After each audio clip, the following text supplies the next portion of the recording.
The sealed chamber, the council chamber, stretched wider than any cathedral Mira Castellan had ever seen on Earth. Its walls curved upward into darkness, and thousands of seats descended in rings toward the central floor where she stood, trembling slightly in her crisp diplomatic uniform. 6 months as Earth's junior ambassador, and she still felt like a child among giants. The human delegation will observe in silence. Forthak's voice rumbled through the chamber. The ancient archivist stood beside a massive stone structure that dominated the floor, a vault carved from material that seemed to drink in light. His skin bore the silver streaks of advanced age, and his 3-fingered hands trembled as they hovered near the vault's surface. Ambassador Theron, Mira's mentor, placed a reassuring hand on her shoulder. His weathered face carried the weight of decades negotiating Earth's survival among species that viewed humanity as barely more than clever animals. "What is it?" Mira whispered. "No one knows," Theron replied quietly. "It's been sealed since before the Council's founding. 15,000 years, maybe more." The chamber held representatives from 100 worlds. Some resembled humanoids, others defied description, beings of crystalline structures, living gases contained in elegant shells, creatures that existed partially in dimensions Mira couldn't perceive. All of them watched the vault with an intensity that made her skin prickle. "It opened," Forthak announced, his voice carrying a tremor Mira had never heard from the usually stoic archivist. "This morning, for the first time in recorded history, the seals released on their own." A murmur rippled through the assembled delegates. Mira noticed several rising from their seats, as if preparing to flee. Forthak reached inside the vault with obvious reluctance. When his hand emerged, it held a scroll of material that seemed to shift between paper and light. Symbols burned across its surface, not glowing but burning with a cold fire that hurt to look at directly. "Can you read it?" High Counselor Jaxron demanded from his elevated seat. His voice carried the sharp edge of authority, but Mira detected something else beneath it. Fear.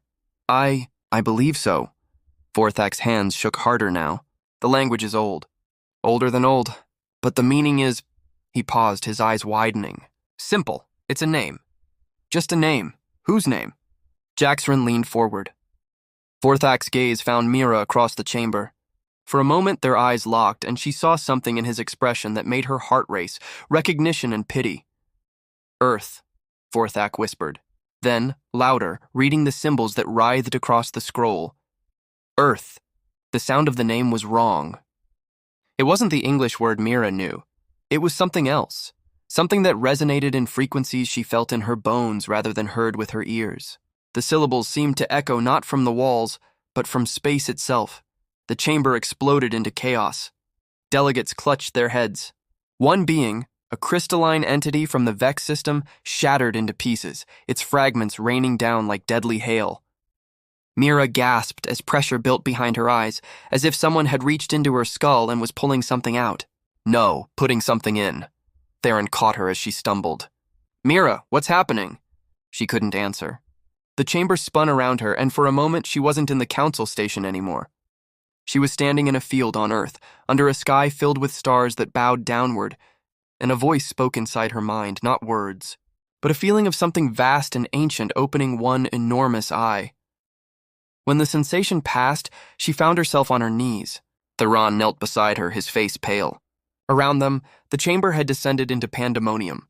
Half the delegates were fleeing. The other half sat frozen in their seats, staring at nothing. Forthak stood at the center of it all, still holding the scroll. Tears streamed down his face. "What have I done?" he whispered. "What have I done?" High Counselor Jaxron's voice cut through the chaos like a blade. "Seal that chamber. No one speaks of this. No one, but it was too late." Mira could feel it. Something had changed. The air itself felt heavier, charged with potential energy. Outside the massive windows, the stars flickered, just once, just for a moment, as if blinking in surprise, or in fear. Theron helped Mira to her feet. His hands gripped her arms tightly. "We need to contact Earth, now. Whatever just happened. They need to know." Mira nodded, but she was barely listening. Deep in her chest, beneath her ribs, she felt something she'd never experienced before. A warmth, a presence. As if someone far away had called her name, and she was only now beginning to hear it. The chamber cleared slowly, delegates stumbling toward exits, guards attempting to restore order. But Mira stood still, staring at the scroll in Vorthak's trembling hands. Earth had a true name. And now the galaxy knew it. She had no idea that across the stars, on the blue planet she called home, a young fleet captain named Dane Merrick had just woken from a dream of stars trembling, and her face at the center of them all. Whispers across the stars, Captain. Dane Merrick stood on the observation deck of the ESS Horizon, watching Earth rotate slowly below. He'd been awake for 3 hours, but the dream still clung to him like morning fog, stars bending downward. A woman's face he'd never seen but somehow knew. And a word, a name, spoken in a voice that made his bones ache. Captain? Lieutenant Reeves approached, datapad in hand. You asked for the overnight reports. Dane took the pad without looking away from Earth. Blue and green and impossibly beautiful. He'd served in the defense fleet for 8 years, but lately something had changed. The planet looked different, felt different, like it was watching back. Anything unusual? Define unusual, sir. Reeves shifted uncomfortably. 17 crew members reported the same dream last night. Stars falling, or bowing, they can't quite describe it. Dr. Okonkwo thinks it's shared stress response, but I had the dream too, Dane admitted quietly. Reeves fell silent. After a moment, she said, Sir, there's something else. Earthside reports are coming in. People experiencing spontaneous strength increases. Unexplained healing. And the gravity readings, they're fluctuating in ways that don't make sense. Dane finally turned to face her. How many people? Millions. Maybe more. It started 3 days ago, right around the time... She hesitated. Around the time what? Around the time the Galactic Council held their emergency session. The one they won't tell us about. Dane's jaw tightened. Earth had been part of the galactic community for only 30 years, always treated as the newcomer, the primitive species that got lucky with faster-than-light travel. The Council shared what they wanted to share and nothing more. Get me a secure line to Ambassador Theron, Dane ordered. I want to know what they're hiding. Mira sat in her quarters aboard the Council station, staring at her reflection in the dark window. She hadn't slept since the chamber incident. Every time she closed her eyes, she felt it again. That presence, vast and patient, settling into her bones like it had always belonged there. The door chimed softly. Come in, she said. Severina entered, her movements graceful despite her unusual physiology. The alien scientist's skin shimmered with bioluminescent patterns that shifted with her emotions. Right now, they pulsed with agitated orange and deep purple. You look terrible, Severina said bluntly, settling into the chair across from Mira. It was one of the things Mira appreciated about her, no false diplomatic niceties. Thank you for the observation. I've been researching. Severina placed a data crystal on the table between them. The archives Vorthak has access to are limited, but I have other sources. Mira, what the Council awakened, it's worse than they're admitting. How much worse? In the last 3 days, 12 species have declared they're leaving Council space. Not politically, physically. They're packing up entire colonies and fleeing to the outer rim. The Kickstar hegemony evacuated 3 systems without explanation, and there are reports of ships disappearing near Earth's borders. Mira felt her chest tighten. They're afraid of us. They're terrified. Severina's patterns flashed crimson. And Mira, there's something else. Ancient texts mention names of power, words that weren't meant to be spoken, because they would wake things that had been sleeping. 3 civilizations found these names in the last 1,000,000 years. None of them survived. What happened to them? The texts don't say. They just ended, as if they were erased from existence. Severina leaned forward. But there are fragments, warnings. They all say the same thing. Do not speak the names. Do not wake the sleepers. Do not call to what waits in the deep. A chill ran down Mira's spine. Earth is one of these names. Your planet isn't just a world, Mira. It's something more. And now that the name has been spoken... Severina's patterns dimmed to fearful blue. I don't know what happens next, but I know the Council is debating whether to destroy Earth before it's too late. Mira shot to her feet. They can't... They're scared. And scared beings do terrible things. Severina stood as well, placing a gentle hand on Mira's arm.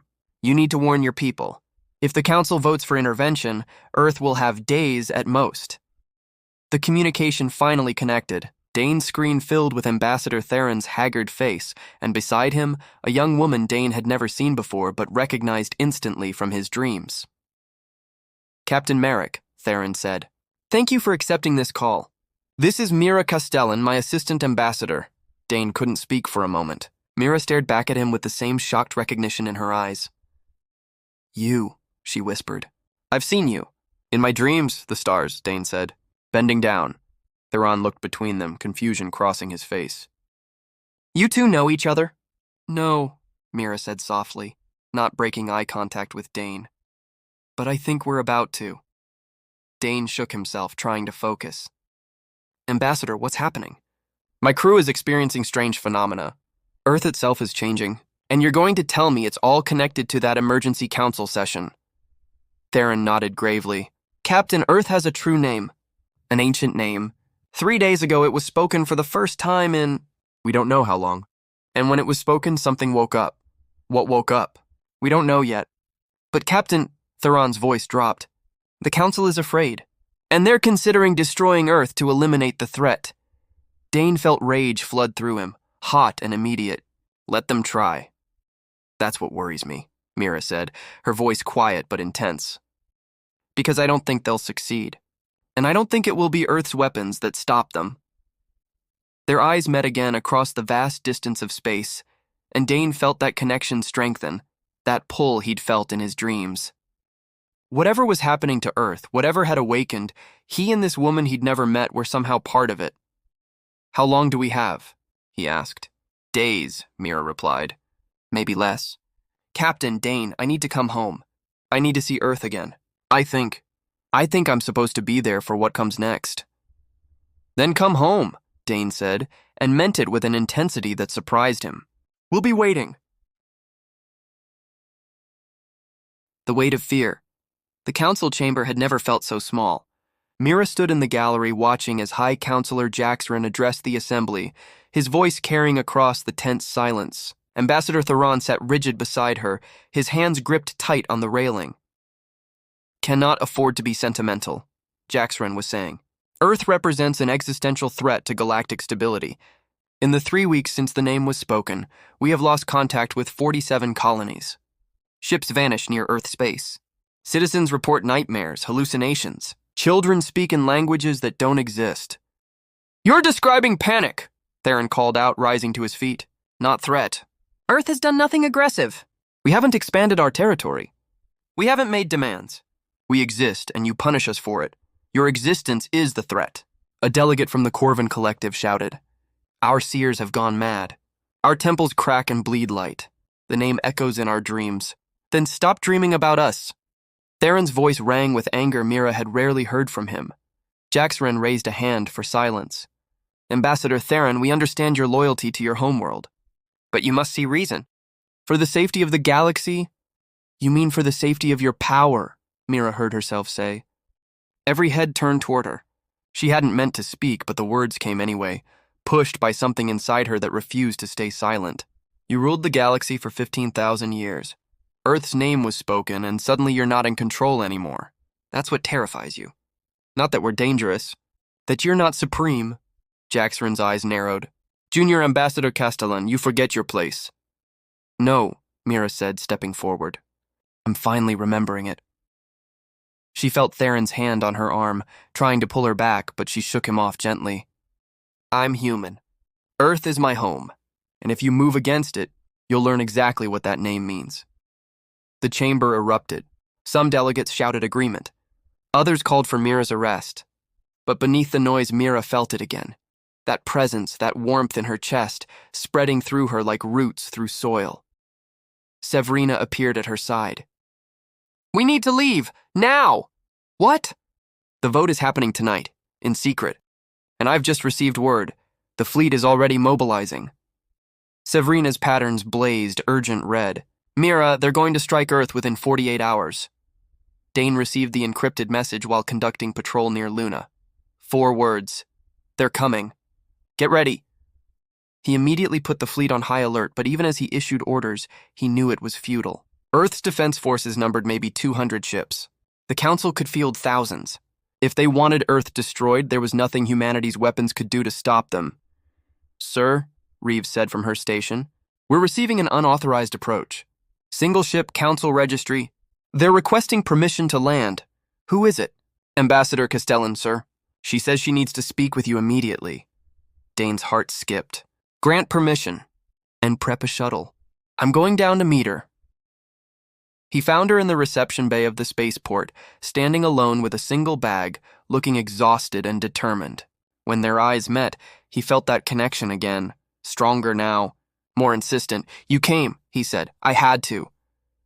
Mira moved toward him, and suddenly they were standing closer than professional courtesy allowed. Dane, I've been feeling it for weeks, since the name was spoken.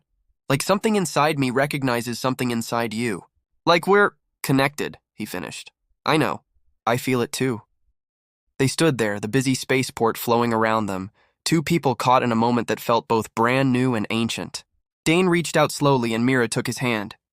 The touch sent electricity through him, not painful but powerful, like completing a circuit. The Council is sending a fleet, Mira said quietly. 100 ships. Maybe more. They're planning to burn Earth to ash. When? Tomorrow. Maybe tonight. She squeezed his hand tighter. Dane, I don't think our weapons will stop them. Then what will? She looked up at him, and in her eyes he saw fear and wonder mixed together. I think we will. I think Earth will. I don't understand how, but I know it's true. The same way I knew I had to come here. The same way I knew I'd find you. Dane pulled her closer, his other hand coming up to cup her face. I've been dreaming about you for weeks. Seeing your face. Hearing your voice. And now you're here, and it feels like coming home, Mira whispered. He kissed her then, and the world seemed to shift. Around them, lights flickered. The ground beneath their feet trembled slightly. Neither of them noticed. They were too lost in each other, in the connection that had been building since the moment Earth's name was spoken. When they finally pulled apart, both were breathing hard. We should get to the command center, Dane said, his forehead resting against hers. If the fleet is coming, I know. But Mira didn't move. Dane, whatever happens, I'm glad I found you. Even if it's just for this. It's not just for this, he promised. We're going to survive this. All of us. He believed it, though he didn't know why. Something in his bones told him that Earth wouldn't fall. That the name spoken in that ancient chamber had awakened something that couldn't be destroyed by ships and weapons. They walked hand in hand through the spaceport. Two people among billions, unaware that above them, the first Council warships were already entering the solar system. Severina sat alone in her quarters on the Council station, watching the fleet depart through her window. 112 ships, each capable of cracking a planet's crust. She'd tried to warn them, tried to make them see, but fear was deaf to reason. She pressed her hand against the window. Forgive me, Mira, she whispered. Forgive me, Earth. Then she made her choice. Severina had spent her life studying the ancient texts, the forgotten histories. She knew what happened when names of power were awakened. She knew the Council was making a mistake, so she sent a message, not to the Council, not to her superiors, but to the old networks, the hidden scholars who remembered what others had forgotten. She told them Earth's name had been spoken. She told them what was coming, and in the deep places of the galaxy, in temples sealed for eons and libraries buried beneath dead stars, those who had been waiting began to stir. The Council thought they were moving against one small planet. They had no idea they were about to face something far older than their empire. Fire and Silence Admiral Crosstell stood on the bridge of the flagship Divine Judgment, watching Earth grow larger on the view screen. The small blue planet looked so fragile, so insignificant.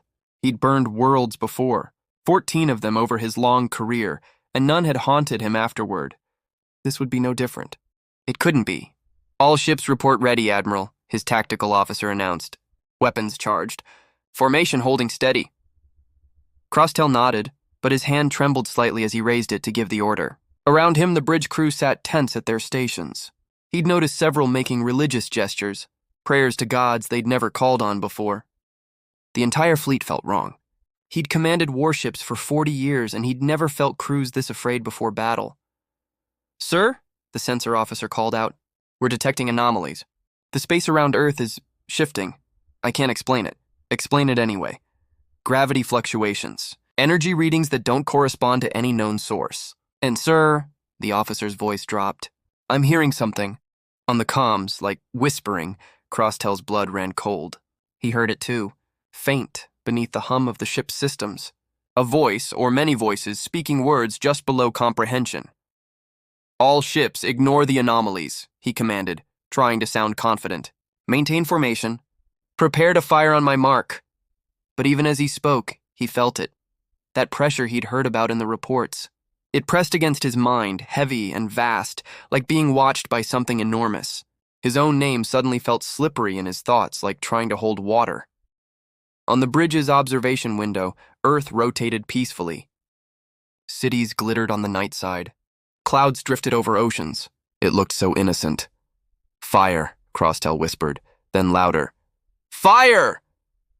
Dane watched the sky from the command center's observation deck, Mira pressed against his side.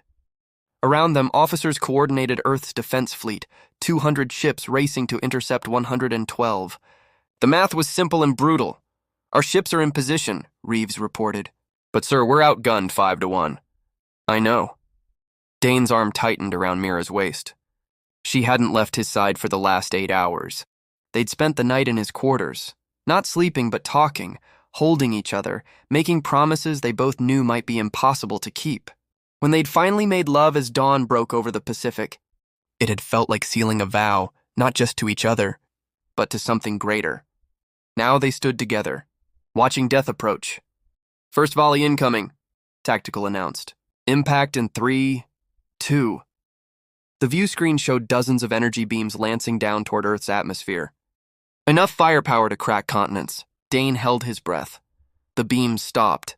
Mira gasped. On the screen, the weapons had frozen midair, still visible but motionless, as if time itself had paused. The command center fell absolutely silent. What the hell? Reeves whispered. Then the frozen beams began to bend. They curved like light through water, twisting back on themselves, their deadly energy dissipating into nothing. Where they vanished, the air shimmered with colors that hurt to look at. Gravitational distortion, someone said. No, that's not right. It's not gravity. It's Earth, Mira said softly. Dane looked down at her. Tears streamed down her face, but she was smiling. Can't you feel it? Earth is protecting itself, and he could feel it. That presence he'd sensed in his dreams, that warmth he'd felt in his chest, it was everywhere now. Rising from the ground beneath their feet, spreading through the air, reaching up into space like invisible arms. On the view screen, the Council fleet had stopped advancing. Their ships hung motionless in space, and even from this distance, Dane could see them beginning to shake. Aboard the Divine Judgment, Crosstell clutched the command console as the entire ship shuddered. Red lights flashed across every station. Crew members screamed, "What's happening?" he shouted. "Unknown force," Tactical yelled back. "Hull integrity failing!" Not from external damage, it's like something is pulling us apart from inside. Crosstell looked at the view screen. Earth filled it now, blue and green and beautiful. And watching. He could feel it watching. Not with eyes, but with an attention so vast it made him want to curl into a ball and weep. All ships, full reverse, he ordered. Retreat! Retreat! But it was too late. The Divine Judgment groaned like a living thing in pain. Metal shrieked. The hull plating began to peel away, not explosively but slowly, deliberately, as if invisible hands were carefully dismantling the ship piece by piece. Through the chaos, Crosstell heard that whisper again. And this time he understood the words. You came to burn our home. Did you think we would let you? The voice wasn't threatening. It was simply stating fact, and somehow that was more terrifying than any threat could be. The last thing Crosstell saw before the bridge tore open to vacuum was Earth below, serene and terrible, wearing its wounds, the frozen weapons, the dying fleet like badges of honor. Mira watched the Council fleet break apart, not in explosions of fire, but in a slow, methodical destruction that spoke of intelligence, of choice. Fragments of ships began falling toward Earth, burning up in the atmosphere like shooting stars. Tracking 57 ships attempting to retreat, Reeves reported, her voice shaking. They're being allowed to leave. The rest are gone. Dane pulled Mira closer. She buried her face in his chest, overwhelmed by what she was feeling. Pride and horror mixed together. Earth had defended itself without firing a single shot. Without humanity lifting a weapon, the planet itself had simply refused to die. "It's over," Dane whispered into her hair. "We survived," but Mira shook her head. "No, it's just beginning." She pulled back to look at him, and he saw fear in her eyes, not of the Council, but of what Earth had become, of what they themselves might be becoming. "Dane, don't you feel it? We're changing, all of us. Every human on Earth, we're connected to something now, something old and vast and—" She struggled for words. Something that was sleeping, and now it's awake. He did feel it. That presence was stronger than ever, not pressing against them, but flowing through them, like they were rivers and it was the ocean finding its way home. Around the world, people had stopped what they were doing to stare at the sky. They'd watched the weapons freeze. They'd felt Earth wake up. And now they stood in wonder and terror, understanding for the first time that their planet was more than rock and water. It was alive. It had a name. And that name had power. In his quarters, Dane held Mira as she wept, not from sadness, but from the overwhelming weight of what had happened. He kissed her forehead, her tears, her lips, trying to anchor them both to something human, something small and real. "We'll figure this out," he promised. "Together," she nodded against him. "Together." Outside, the last fragments of the Council fleet burned across the sky like falling stars, and Earth turned slowly beneath them, patient and powerful and awake. The name speaks itself. 3 months after the failed assault, Mira stood in the newly built assembly hall in Geneva, looking out at representatives from every nation on Earth. The room was packed. Presidents, prime ministers, tribal leaders, all gathered for the first truly unified human council. They called it the Awakening Summit. Dane stood beside her in his dress uniform, no longer just a fleet captain, but Earth's defense coordinator. His hand found hers beneath the podium, their fingers interlacing naturally. In the past months, they'd become inseparable, their connection deepening from something felt to something lived. They shared quarters now on the orbital station, and every morning Mira woke to find him watching her with wonder, as if he couldn't quite believe she was real. "Are you ready?" he whispered. "No," she admitted. "But I don't think that matters anymore."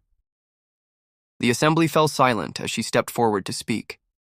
Behind her, a view screen showed Earth from space, but also something else.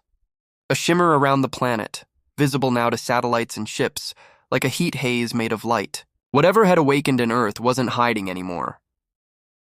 3 months ago, the Galactic Council tried to destroy us, Mira began. Her voice carried across the hall, steady despite her nerves. They failed. Not because of our weapons or our fleet. They failed because Earth itself said no.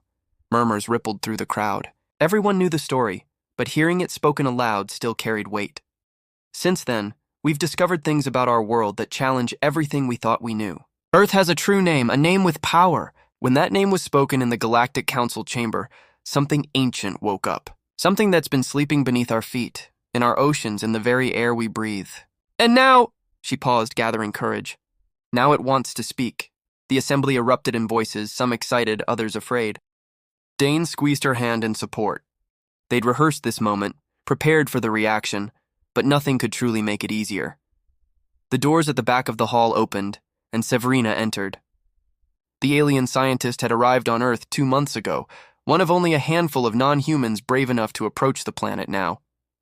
Her bioluminescent patterns swirled with anxious colors as she made her way to the podium. "I have studied the ancient texts all my life," Severina said, her voice translator carrying her words in perfect English. The warnings speak of worlds that had true names, worlds that were more than simple planets. They were anchors, focal points. Earth is one of these anchors, and when its name was spoken, it remembered what it was meant to do. "And what is that?" demanded the Chinese premier from her seat. Severina's patterns shifted to solemn purple. "To balance, to witness, to judge." The word judge hung in the air like smoke. The Council fleet wasn't just defeated, Severina continued. It was measured and found wanting. Earth didn't destroy out of anger. It destroyed because the Council represented everything the Ancient Ones feared: power without wisdom, dominance without compassion. The galaxy has been out of balance for millennia. Earth's awakening is the correction. Mira watched faces in the crowd shift from fear to understanding to a tentative pride. They were beginning to grasp it. Humanity wasn't just surviving. They were becoming something the galaxy had been waiting for. That night, Mira and Dane stood on the balcony of their quarters, watching stars wheel overhead. The shimmer around Earth was visible even from the surface now, a faint aurora that never faded. "Do you ever wish things could go back?" Dane asked, pulling her against his chest. "Before the name was spoken? When we were just another species?" Mira leaned into his warmth. "No, I wish I'd found you sooner. But not this. Never this." He turned her to face him, his hands cupping her face gently. "I love you. I know it's only been 3 months, but I've loved you since I first saw you in that spaceport, since before even. In the dreams." "I love you too," Mira whispered. "And I think that's part of it. The awakening. The connection between us, it's not just romantic. It's Earth choosing. Bringing us together because we're supposed to be together. Because we're part of whatever comes next." They kissed under the stars, and around them the air seemed to warm. The shimmer brightened slightly, as if responding to their emotion. When they pulled apart, Dane said, "The Council has requested a meeting. They want to negotiate." "They want to surrender," Mira corrected. "Severina showed me the transmissions. Half the member species have already declared Earth their spiritual center. They're building temples, sending pilgrimages. The Council is terrified they'll lose all authority." "So what do we do?" Mira smiled. "We do what Earth does. We wait. We watch. We let them come to us." The Council delegation arrived 2 weeks later, not with warships, but with a single diplomatic vessel. High Counselor Jaxrin himself led the group, his proud bearing diminished, his 4 eyes downcast. Mira met them in the assembly hall, Dane at her side. Severina stood with them, having chosen Earth over the council that raised her. It was a powerful image, 2 humans and 1 alien, representing not division, but unity. "High Counselor," Mira said formally. "Welcome to Earth." Jaxrin flinched at the name. Even now, even spoken in English, the word carried weight. "Ambassador Castellan, Captain Merrick, we come, to offer our apologies and to ask for mercy." "Mercy from whom?" Dane asked. "From us or from Earth? Are they not the same?" Mira and Dane exchanged glances. It was a good question. Were they speaking for Earth, or was Earth speaking through them? The line had blurred over the past months. "What does the Council want?" Mira asked. Jaxrin's delegation shifted nervously. Finally he said, "To understand, to learn. We ruled the galaxy for 15,000 years, but we never understood we were only caretakers. That something greater was always beneath us, around us, waiting. Earth has shown us our arrogance. Now we must evolve or fade into irrelevance." "The Council is dissolving," one of the other delegates added. "Member species are leaving. Some join Earth, others scatter to the rim. The age of the Council is over." Mira felt that presence inside her chest swell with something like satisfaction. But also sadness. Earth had never wanted to rule. It had only wanted to be left alone, to grow at its own pace. The Council had forced this confrontation. "Tell your people," Mira said carefully, "that Earth does not seek dominance. We don't want an empire, but neither will we bow. We are what we are. The galaxy will have to accept that." "And what are you?" Jaxrin asked quietly. "What has Earth become?" Before Mira could answer, she felt it, a surge of energy, of presence, rising from the floor beneath them. Dane felt it too. He grabbed her hand instinctively. Severina's patterns blazed brilliant white. Then, for the first time, Earth spoke. Not through Mira or Dane, not through any human. The voice came from everywhere and nowhere, resonating in the walls, in their bones, in the air itself. It wasn't words exactly, but meaning pure and undeniable. "I am the witness. I am the balance. I am what was sleeping, now awake. I am Earth, and my children are ready." The Council delegates fell to their knees. Jaxrin pressed his forehead to the floor, trembling. Even Severina bowed, though her patterns shimmered with joy rather than fear. Mira and Dane remained standing, holding each other. They alone felt no need to bow. They were part of this, connected to it. When Earth spoke, it spoke through them too, in ways too subtle for others to hear. The voice faded, but its echo remained, changing everything. Jaxrin looked up from the floor, tears streaming down his face. "What do you want from us?" Mira answered, her voice carrying Earth's certainty. "Live. Learn. Remember that power without wisdom destroys. The galaxy is vast. There is room for all of us. But the age of empires built on fear is over." Years later, historians would mark that moment as the beginning of the new age. The council dissolved within months. Species that had been enemies for millennia found common ground in their awe of Earth. New alliances formed, not based on power but on cooperation, and Earth itself continued to change. The shimmer grew brighter. People reported dreams of ancient beings returning from the deep void, not to conquer, but to observe, to witness Earth's awakening and judge whether the galaxy was ready for what came next. Mira and Dane became Earth's ambassadors to the stars, traveling together, always together, their love deepening into something that felt eternal. They had children eventually, 2 daughters who were born with the same connection to Earth that their parents shared, their eyes reflecting starlight even in darkness. On the anniversary of the awakening, Mira stood with Dane on the same balcony where he'd first told her he loved her. Earth's shimmer had become a permanent aurora, visible from halfway across the galaxy. "Do you think we did the right thing?" Dane asked, his arm around her waist. "Letting Earth wake up? Sometimes I wonder if we should have found a way to keep it sleeping." Mira shook her head, turning to kiss him softly. "We didn't let Earth wake up. We couldn't have stopped it. The name was always going to be spoken. We were always going to be here for this moment. It's why we found each other." "Fate? Purpose," she corrected. "The galaxy needed balance. Earth provides it, and we." She smiled. "We get to be part of something greater than ourselves." Together, they stood in comfortable silence, watching stars that no longer trembled in fear, but bowed in respect. Earth had a name, and that name had power. But more than that, Earth had witnesses, humanity, and the love of 2 people who'd found each other across the void, called together by forces they didn't fully understand, but no longer questioned. The galaxy had changed forever, and it was only the beginning. Somewhere in the deep void, ancient beings watched and smiled, satisfied that the first anchor had awakened. There were others still sleeping, scattered across the universe. But Earth had shown the way, and when the time came for those other names to be spoken, humanity would be ready to help them wake. Retry Claude can make mistakes. Please double-check responses. Sonnet 4.5